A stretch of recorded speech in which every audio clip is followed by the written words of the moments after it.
ये second chapter है और इसमें से मिनिमम 5 मार्क्स के क्वेश्चन आपके बोर्ड में पूछे जाते हैं, आपके एग्ज़ाम में पूछे जाते हैं। तो स्टार्ट करते हैं। जैसे कि आपके सामने हेडिंग है सॉल्यूशन। अगर हम सॉल्यूशन देखें तो हमने बहुत बार नाम सुना होगा विलियन। सॉल्यूशन को हिंदी में विलियन कहते हैं। विलियन क्या होता है? जैसे ये कहा जाए कि दो या दो से अधिक पदार्थों के समांगी मिश्रण को विलियन कहते हैं। ये एक जनरल डेफिनेशन होती है। जैसे कि एक लाइन आपके सामने लिखी हुई है, solution is a homogeneous mixture of two or more substance of dissimilar molecule. Means से कह रहा है कि दो या दो से अधिक पदार्थों के समांगी मिश्रण को विलियन कहते हैं। समांगी का मतलब क्या होता है? अब दो नाम होते हैं, एक होता है समांगी, एक होता है विषमांगी। Homogeneous and heterogeneous. समांगी का मतलब ये होता है कि ऐसे सब्सटेंस जो आपस में डिज़ोल्व हो जाएं। जैसे मान लीजिए आप नमक या चीनी को उठा के पानी में डालेंगे तो वो डिज़ोल्व हो जाएगा, उसमें ट्रांसपेरेंट सोल्यूशन बनाएगा, तो इसको हम कहेंगे समांगी। होमोजीनियस। विषमांगी, जैसे अगर हम वाटर में रेत डाल देंगे, सैंड, तो वो इसमें डिज़ोल्व नहीं होगी, मतलब ट्रांसपेरेंट सोल्यूशन नहीं बनेगा, इसको हम कहेंगे विषमांगी। जैसे नेक्स्ट लाइन ये शो कर रहा है, solution contain solute and solvent. Means solution में मेन दो चीज़ें होती हैं, एक सल्यूट, हिंदी में कहते हैं विलय, और सॉल्वेंट, इसको कहते हैं विलायक। Next point, solute present solvent. जो सल्यूट होता है वो सॉल्वेंट में प्रेजेंट होगा। जैसे बात की जाए कि चीनी और पानी लिया गया है, शुगर एंड वाटर, तो इसमें जो शुगर होगी वो वाटर में प्रेजेंट होगी, तो शुगर यहाँ पर हो गई हमारी सल्यूट, और जो वाटर हो गया वो हो गया सॉल्वेंट। सल्यूट वो थिंग होता है जो डिज़ोल्व होता है, उसे सल्यूट कहते हैं, विलय कहते हैं। और सल्यूट जिसमें डिज़ोल्व होता है उसे हम कहते हैं सॉल्वेंट, विलायक कहते हैं। जैसे एग्जाम्पल आपका दिया गया है, इसमें कुछ सोल्यूशन के एग्जाम्पल लिए गए हैं, sugar in water, CO2 in water as in carbonate drink. Next example है 10% अल्कोहलिक सोल्यूशन ऑफ वाटर। अब देखिए जैसे इसमें लिखा हुआ है 10% alcoholic solution of water, 10% alcohol का जलीय विलयन। तो इसमें अल्कोहल जो है वो वाटर में प्रेजेंट है, तो यहाँ पे अल्कोहल क्या हो जाएगा, सल्यूट होगा, विलय होगा, और वाटर क्या होगा, सॉल्वेंट होगा। अब इसके कुछ टाइप देख लेते हैं कि हमारे सोल्यूशन कितने कितने टाइप के होते हैं। तो जैसे अगर बात की जाए जो सोल्यूशन के टाइप्स होते हैं, जैसे पहला पॉइंट लिखा हुआ है यहाँ पर, on the basis of physical properties solute and solvents are 9 type. Means भौतिक अवस्था के आधार पर जो विलय और विलायक होते हैं वो 9 प्रकार के होते हैं। मतलब इतना से कहा जाए कि सोल्यूशन जो बनते हैं वो 9 टाइप्स के सोल्यूशन बनते हैं। कौन कौन से? जैसे एक ये इमेज आपके सामने है, इसमें आप देखिए types of solution, solute, solvent, common example. तो ये एक चार्ट आपके सामने है, इसमें टाइप्स ऑफ सोल्यूशन को 3 पार्ट में डिवाइड किया गया है, gases solution, liquid solution, solid solution. अब इन तीनों को डिफरेंट वे में मिला करके 9 टाइप के हम सोल्यूशंस बना सकते हैं। जैसे पहला आपका लिखा हुआ है, अगर गैस सल्यूट हो और गैस ही सॉल्वेंट हो तो ये भी हमारा एक टाइप का सोल्यूशन होगा। एग्जाम्पल क्या लिया गया है, mixture of oxygen and nitrogen, ये एयर का एग्जाम्पल हो गया। जैसे लिक्विड में हमारा लिया गया है gas and liquid, oxygen dissolve in water. Solid solution की बात कर रहा है, जैसे गैस सॉलिड, तो solution of hydrogen in platinum. तो ये डिफरेंट टाइप के आपके सामने सोल्यूशन हैं। ये आप लोग एक बार इसकी स्टडी कर लीजिएगा और इसको याद कर लीजिएगा कि कितने टाइप के सोल्यूशन होते हैं। अब जैसे हमको इसमें बात करनी है लिक्विड सोल्यूशन की, तो जो लिक्विड सोल्यूशन होता है इसी को हम इस चैप्टर में डिस्कस करेंगे। जैसे पहला है डाइल्यूट सोल्यूशन। जैसे आप लोगों ने नाम सुना होगा dilute solution, concentrate solution. Dilute solution को हिंदी में कहते हैं तनु विलयन। तो जैसे एक लाइन लिखी हुई है आपके सामने, दो solution which contain low concentration of solute called dilute solution. Means यहाँ पर जिस विलयन में विलय की सांद्रता कम होती है उसे हम तनु सोल्यूशन कहते हैं। जैसे यहाँ पे एग्जांपल लिया गया है tap water which is mostly solvent water with small amount of dissolve minerals and gas. Means यहाँ पे कह रहा है जो हमारा टैप वाटर है उसमें मोस्टली जो होता है वो वाटर होता है जो सॉल्वेंट होता है, और उसमें कई सारे मिनरल्स और गैसें होती हैं जिसका अमाउंट कम होता है। तो ये हमारे सल्यूट हो गए। तो यहाँ पर देखा जाए कि इसमें सल्यूट की क्वांटिटी क्या है, कम है, तो इसको हम क्या कहेंगे, डाइल्यूट सोल्यूशन कहेंगे। नेक्स्ट हमारा होता है कंसंट्रेट सोल्यूशन। तो कंसंट्रेट सोल्यूशन में दो solution which contain high concentration of solute means वे ऐसे विलयन जिसमें विलय की सांद्रता अधिक होती है, उसे हम क्या कहते हैं, सांद्र विलयन। अब जैसे इसका एग्जांपल हम देखें तो इसके example HCl, concentrate HCl, concentrate H2SO4, hand soap. तो ये सब हमारे कंसंट्रेट सोल्यूशन के एग्जांपल हो जाएंगे। इसी के साथ हमारा एक सोल्यूशन होता है जिसे हम कहते हैं सैचुरेटेड सोल्यूशन। तो हिंदी में इसको कहते हैं संतृप्त विलयन।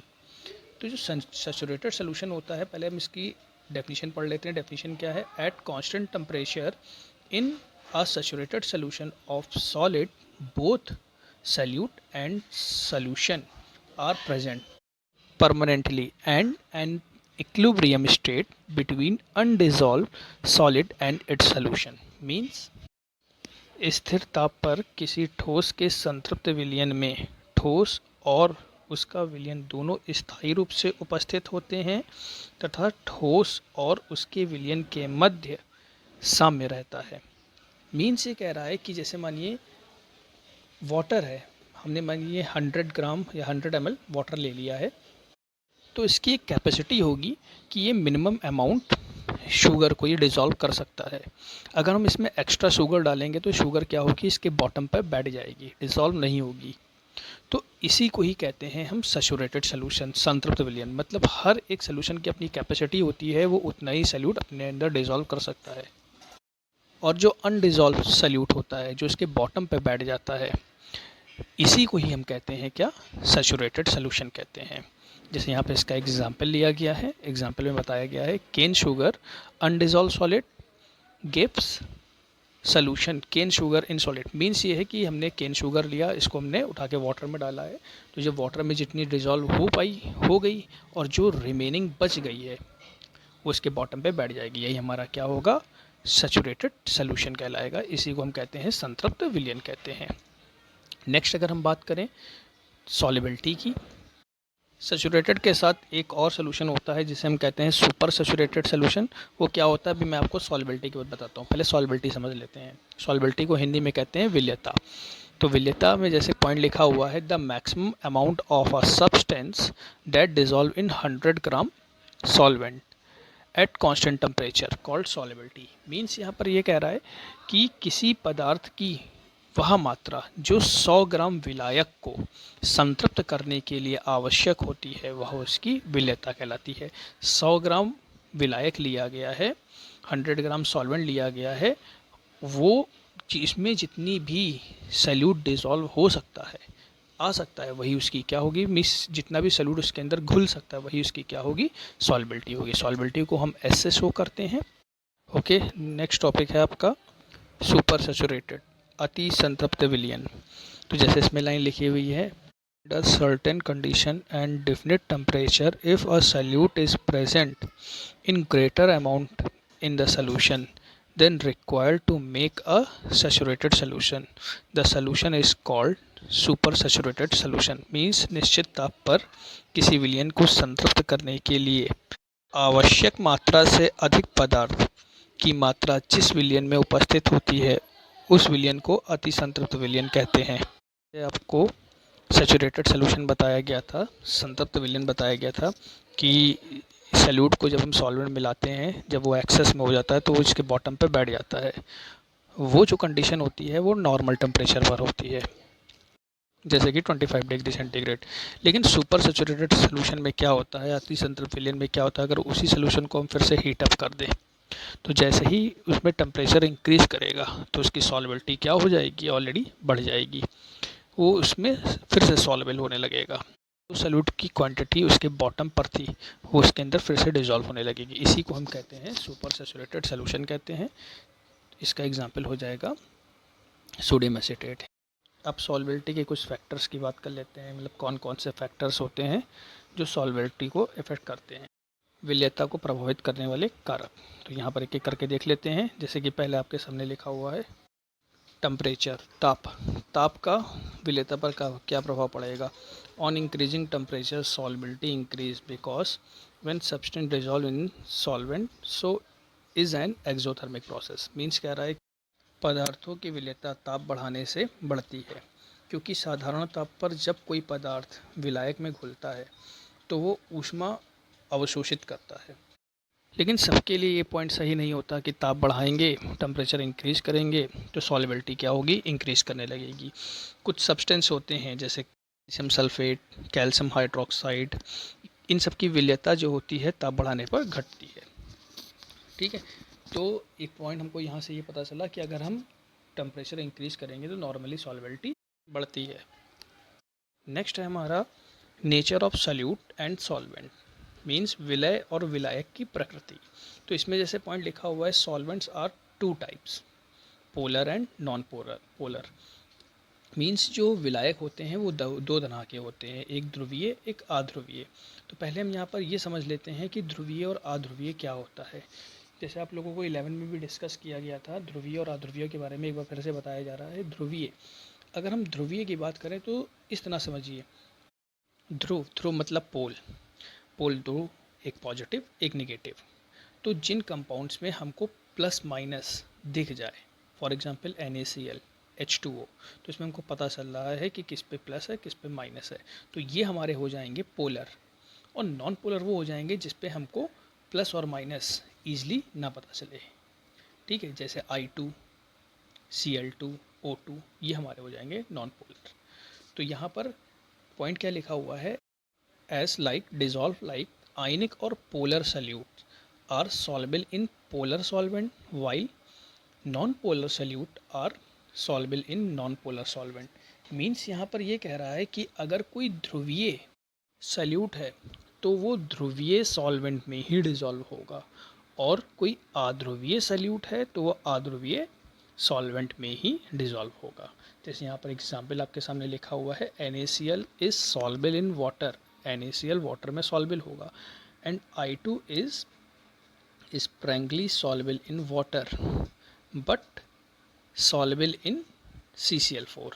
मीन्स यहाँ पे कह रहा है कि I2 हमारा एक नॉन पोलर मॉलिक्यूल है, तो ये हमारा वाटर में बहुत ही कम सॉल्युबल होगा, लेकिन CCl4 में हमारा क्या होगा, हाईली सॉल्युबल होगा। तो ये नेचर पे डिपेंड करेगा सल्यूट और सॉल्वेंट के।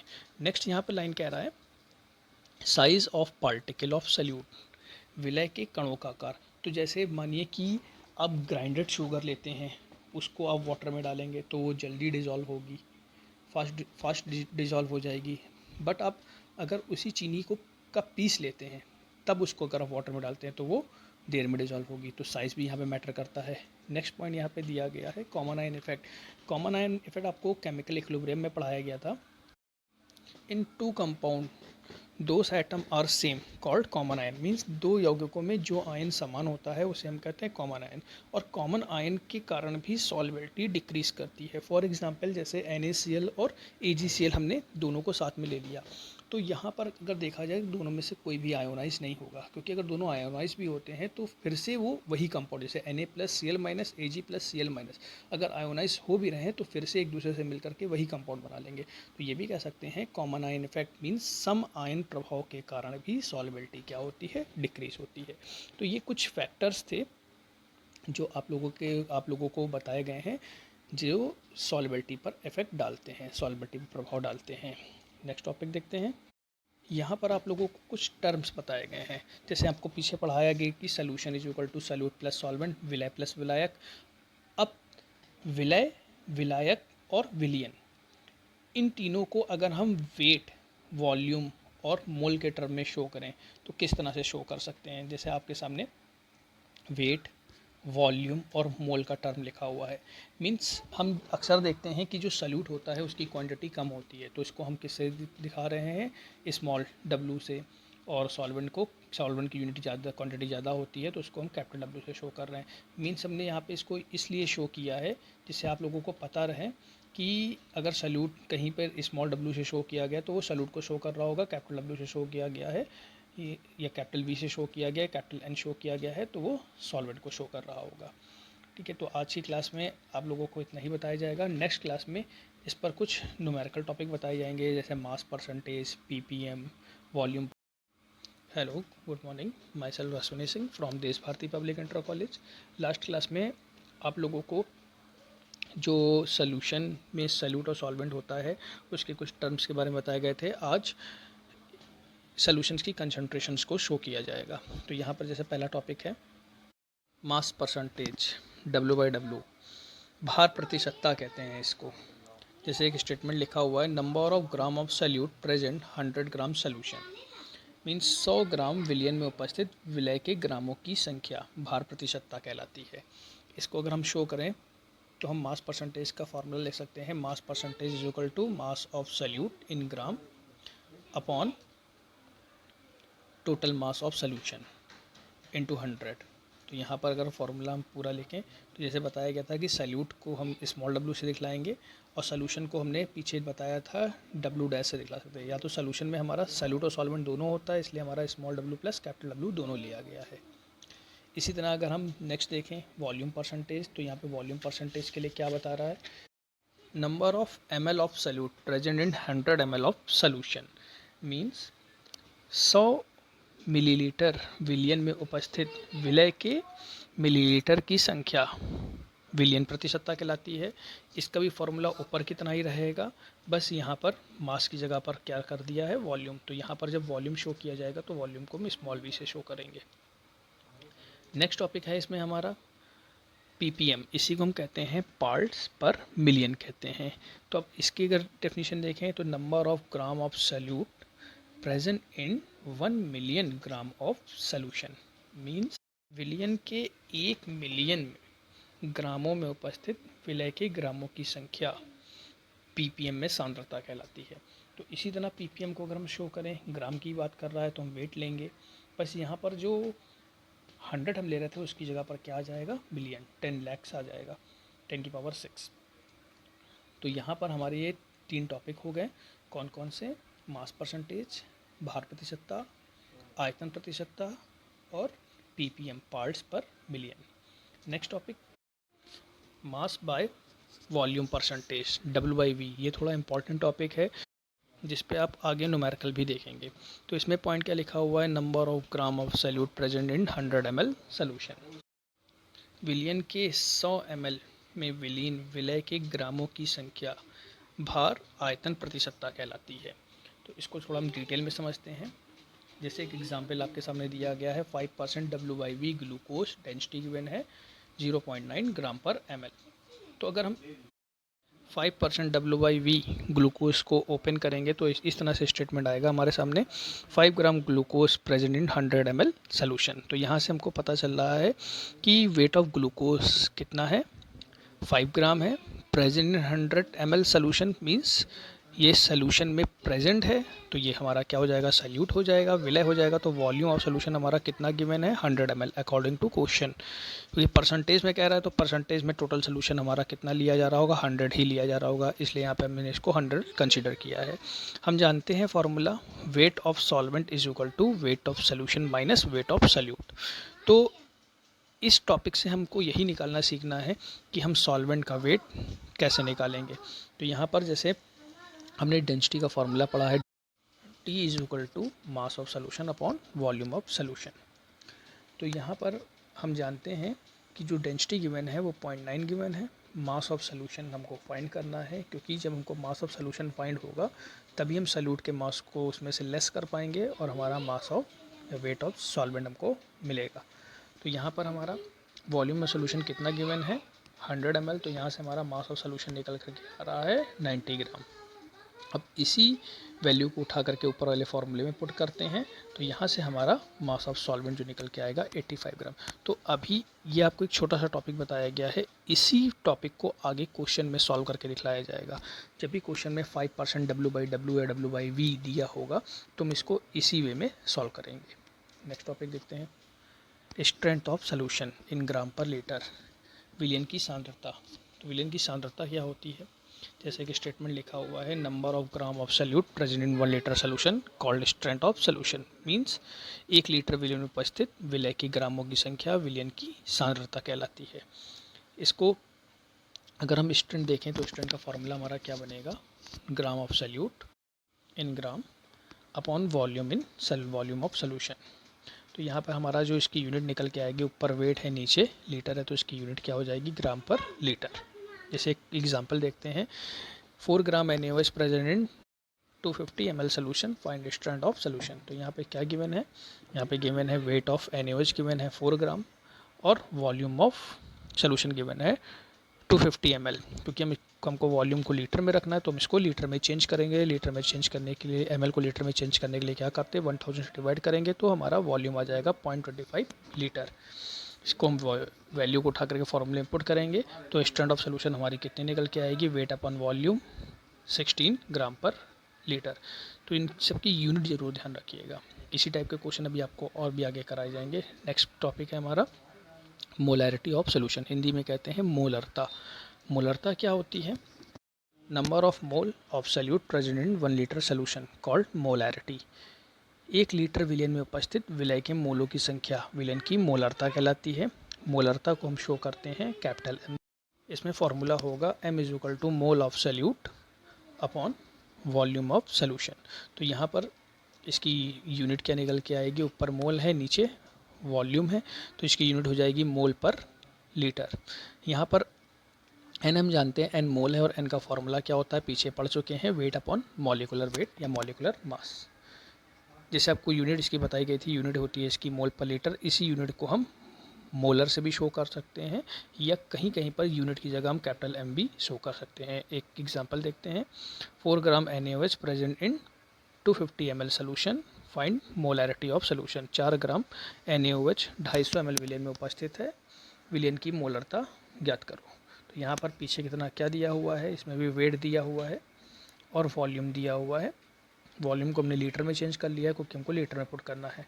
तो हम मोलैरिटी का फॉर्मूला हम जानते हैं, wait upon molecular weight into volume litre में। यहाँ पर मॉलिकुलर वेट जो रखा गया NaOH का रखा गया है, तो यहाँ पर हमारा इसका आंसर कितना आ जाएगा, 0.4 मोलर। इसी तरह दूसरी एक टॉपिक है मोलैलिटी। मोलैलिटी और मोलैरिटी अलग अलग चीज़ें हैं। मोलैरिटी को हम शो करते हैं, मोलरता को हम शो करते हैं कैपिटल M से, और मोलैलिटी मोललता को शो करते हैं स्मॉल m से। इसकी क्या डेफिनेशन होती है, number of mole of solute present in 1 kilogram solvent called molality. 1 kilogram विलायक में उपस्थित विलय के मोलों की संख्या विलयन की मोललता कहलाती है। इसका फॉर्मूला हो जाएगा small m is equal to mole of solute upon weight of solvent in kilogram. इसको हम ओपन करते हैं तो मोल को हम शो करते हैं स्मॉल n से और सॉल्वेंट कैपिटल W। यहाँ पे 1000 इसलिए किया गया है क्योंकि इस किलोग्राम को ग्राम में कन्वर्ट किया गया है। तो पीछे कितना n हम जानते हैं, वेट अपॉन मॉलिकुलर वेट होगा, और मोलैलिटी की यूनिट होती है मोल पर किलोग्राम, या इसको हम शो करते हैं मोलल से। इसको हम स्मॉल m से भी शो कर सकते हैं। एक क्वेश्चन इसमें भी देख लेते हैं, 3 ग्राम NaCl present 250 gram water, find molality of solution. 3 gram NaCl 250 ग्राम जल में उपस्थित है, विलयन की मोललता की गणना करो। तो यहाँ पर NaCl का वेट कितना है, 3 ग्राम, और वाटर का वेट दिया गया है 250 ग्राम।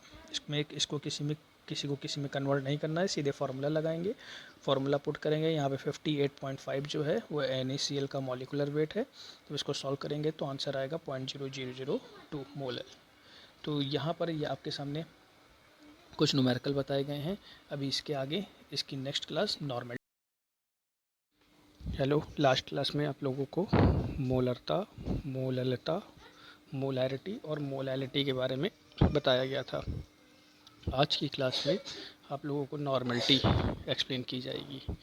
नॉर्मलिटी को हिंदी में कहते हैं नॉर्मलता, और ये इम्पोर्टेंट टॉपिक है। तो स्टार्ट करते हैं। जैसे एक लाइन लिखी हुई है, ये लाइन इसकी डेफिनेशन है, number of gram equivalent of solute dissolve in 1 litre solution called normality. Means 1 litre विलयन में उपस्थित विलय के ग्राम तुल्यांकों की संख्या विलयन की नॉर्मलता कहलाती है। तो फॉर्मूला क्या बनेगा, इसको कैपिटल N से शो करते हैं, normality is equal to gram equivalent of solute विलय के ग्राम तुल्यांक अपॉन विलयन का आयतन लीटर में। अब अगर बात की जाए कि ये ग्राम तुल्यांक होता क्या है, gram equivalent is equal to mass of solute upon equivalent mass, means विलय का भार बटे तुल्यांकी भार। तुल्यांकी भार को हम कैपिटल ई से शो करते हैं। इस पूरी नॉर्मलिटी में हमको ई ही समझना है, सबसे मेन टॉपिक ये है। अगर इस वैल्यू को उठा करके हम ऊपर फॉर्मूले में रखेंगे तो हमारा फॉर्मूला बनकर क्या आएगा, n is equal to weight upon E into volume in litre. अब अगर बात की जाए तुल्यांकी भार इक्विवेलेंट मास की या इक्विवेलेंट वेट की, E इज इक्वल टू होता है मॉलिकुलर वेट अपॉन x। अब मॉलिकुलर वेट तो हमको निकालना आता ही है, पीछे बताया गया है, और मेन कहानी इसमें होती है x की। तो x क्या होता है, x एसिडिटी, बेसिसिटी या सॉल्ट के लिए चार्ज की वैल्यू होती है, या इलेक्ट्रॉन्स के नंबर होते हैं, ये भी आपको आगे निकालना बताई जाएगी। इसी में हम अगर इस वैल्यू को ई की वैल्यू को उठा करके इस फार्मूले में, नॉर्मलिटी के फार्मूले में रखेंगे तो टोटल फार्मूला हमारा क्या आएगा, टोटल फार्मूला आएगा n is equal to weight into x upon molecular weight into volume in litre. ये इसका फार्मूला निकल के आएगा। अब हम कुछ रिलेशन देख लेते हैं, जैसे relation between normality and molarity. तो जैसे हमने मोलैरिटी का फार्मूला पढ़ा था, मोलैरिटी को कैपिटल एम से शो करते थे, और m is equal to n upon volume in litre होता है, और n को ही ओपन करते थे तो n is equal to small n is equal to weight upon molecular weight होता था। तो नॉर्मलिटी का फार्मूला हम देखते हैं, तो इसमें ये जो वेट, मॉलिकुलर वेट और वॉल्यूम है, इसकी जगह पर हम क्या रख सकते हैं, कैपिटल M, क्योंकि यही हमारी मोलैरिटी का, मोलरता का फार्मूला होता था।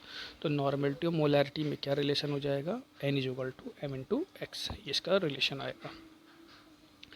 तो नेक्स्ट हम इसमें एक रिलेशन और देख सकते हैं, जो रिलेशन है नॉर्मलिटी और स्ट्रेंथ, नॉर्मलता और सांद्रता के बीच।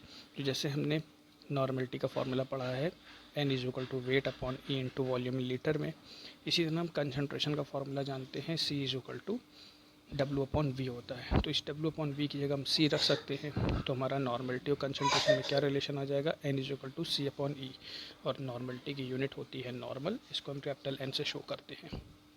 अब मेन टॉपिक हमारा ई है, इक्विवेलेंट वेट, तुल्यांकी भार। तो तुल्यांकी भार का कैलकुलेशन हम कैसे करते हैं, तो तुल्यांकी भार इक्विवेलेंट वेट निकालने के 5 तरीके होते हैं, जो हम इस टॉपिक में नॉर्मलिटी में यूज़ करेंगे। पहला तरीका कौन सा होता है, किसके लिए होता है, पहला तरीका आप देखते हैं एसिड के लिए। एसिड क्या होते हैं, जो H+ डोनेट करते हैं वो एसिड होते हैं, या ब्लू लिटमस पेपर को रेड कर देते हैं, वो एसिड होते हैं। तो यहाँ पर हम अगर मान लीजिए कोई क्वेश्चन में कोई एसिड लिया गया, जैसे H2SO4, HNO3, HCl क्वेश्चन में लिया गया, तो इनके लिए हम इक्विवेलेंट वेट कैसे निकालेंगे। तो इक्विवेलेंट वेट का हम फार्मूला जानते हैं, E is equal to molecular weight upon x होता है। तो यहाँ पर हमको यही x समझना है कि x कैसे निकलेगा। तो किसी एसिड के लिए जो x होता है वो हमारा होता है total number of H+ ion remove, means कोई एसिड जितने H+ आयन रिमूव कर सकता है वही इसके लिए x की वैल्यू होती है। यहाँ पर ये नहीं कहा जा रहा कि जितने H+ आयन प्रेजेंट होंगे, हाइड्रोजन प्रेजेंट होंगे वो x होगा किसी एसिड में, ये नहीं कहा जा रहा है। जितने H+ आयन वो कंपाउंड रिप्लेस कर सकता है वही हमारा क्या होगा, x की वैल्यू होगी। फॉर एग्जांपल जैसे हमने एक एग्जांपल यहाँ पे लिया HCl के लिए। अब HCl के लिए HCl हमको एक H+ दे सकता है, तो इसके लिए x की वैल्यू कितनी हो जाएगी, 1 हो जाएगी। तो मॉलिकुलर वेट जैसे हम जानते हैं, हाइड्रोजन का 1, क्लोरीन का 35.5, 36.5 आ गया। तो इसके लिए इक्विवेलेंट वेट क्या होगा, फॉर्मूला लगाते हैं, तो मॉलिकुलर वेट अपॉन x हमारा कितना है, 1 है, तो इसकी वैल्यू कितनी हो गई, 36.5। इसी तरह दूसरा H2SO4 हमको 2 H+ आयन दे सकता है, तो इसके लिए x की वैल्यू कितनी हो जाएगी, 2 हो जाएगी। H2SO4 का मॉलिकुलर वेट होता है 98, इक्विवेलेंट वेट निकालेंगे तो कितना आ जाएगा, 49। इसका इक्विवेलेंट वेट, तुल्यांकी भार इसका निकल करके आएगा। जैसे कुछ और एग्जांपल हैं, H3PO4, H3PO3 और H3PO2। तो H3PO4 में x की वैल्यू कितनी आ रही है, 3, जबकि H3PO3 में x की वैल्यू 2 आ रही है, H3PO2 में x की वैल्यू 1 आ रही है। तो जैसे हमने स्टार्टिंग में पॉइंट बताया था कि x नंबर ऑफ़ हाइड्रोजन नहीं होते हैं, x होता है कोई कंपाउंड कितने हाइड्रोजन अपने में से रिप्लेस कर सकता है, वो होता है। तो यहाँ पर H3PO3 और H3PO2 में 2 हाइड्रोजन रिप्लेस होंगे, और H3PO2 में 1 हाइड्रोजन रिप्लेस होगा। तो यही इसकी x की वैल्यू। अगर इसकी डिटेल आपको जाननी है तो डिटेल आप लोगों को केमिकल बॉन्डिंग जो चैप्टर 11 में पढ़ाया गया था उसमें स्ट्रक्चर बताए गए थे, इसका स्ट्रक्चर बनाइएगा, तब आपको समझ में आ जाएगा कि इसकी x की वैल्यू 2 और 1 क्यों आ रही है। नेक्स्ट फॉर बेस, बेस क्या होते हैं? बेस वो होते हैं जो OH आयन प्रोड्यूस करते हैं या जो रेड लिटमस को ब्लू में चेंज कर देते हैं। इसके लिए भी इक्विवेलेंट वेट का फॉर्मूला सेम रहेगा, मॉलिक्यूलर वेट अपॉन x। तो यहाँ पर जो x होता है वो क्या होता है? Total number of OH ion, जितने कोई कंपाउंड OH आयन रिमूव कर सकता है वही इसके लिए हाइड्रोक्सी आयन, वही इसकी x की वैल्यू हो जाएगी। जैसे एग्जांपल है NaOH के लिए x की वैल्यू कितनी ली गई है 1, इक्विवेलेंट वेट 40 निकल के आएगा। इसी तरह कैल्शियम हाइड्रोक्साइड के लिए 2 OH आयन है, ये रिप्लेस करेगा तो इसके लिए x की वैल्यू कितनी हो गई 2। इसी तरह एल्युमिनियम हाइड्रोक्साइड के लिए 3, मैग्नीशियम हाइड्रोक्साइड के लिए 2 और KOH के लिए कितनी हो जाएगी 1। तो यहाँ पर ये जो आपको बताए गए हैं केवल 2 टॉपिक बताए गए हैं। एसिड और बेस के लिए आपको निकालना बताया गया है x की वैल्यू। नेक्स्ट क्लास में इसमें आपको बताया जाएगा कि सॉल्ट के लिए कैसे निकालते हैं। अगर कोई रिएक्शन ऑक्सीडेशन रिएक्शन है तो कैसे निकालेंगे, और कोई रिएक्शन रिडक्शन के लिए है तो उसके लिए वैल्यू कैसे निकाली जाती है। और आप अपनी बुक में देखिएगा जो आपको एसिड या बेस मिलेंगे उसके लिए x की वैल्यू निकालने की कोशिश करिएगा। अगर उसमें आपको कोई प्रॉब्लम होती है तो आप बाय कमेंट हमसे पूछ सकते हैं। Thank you.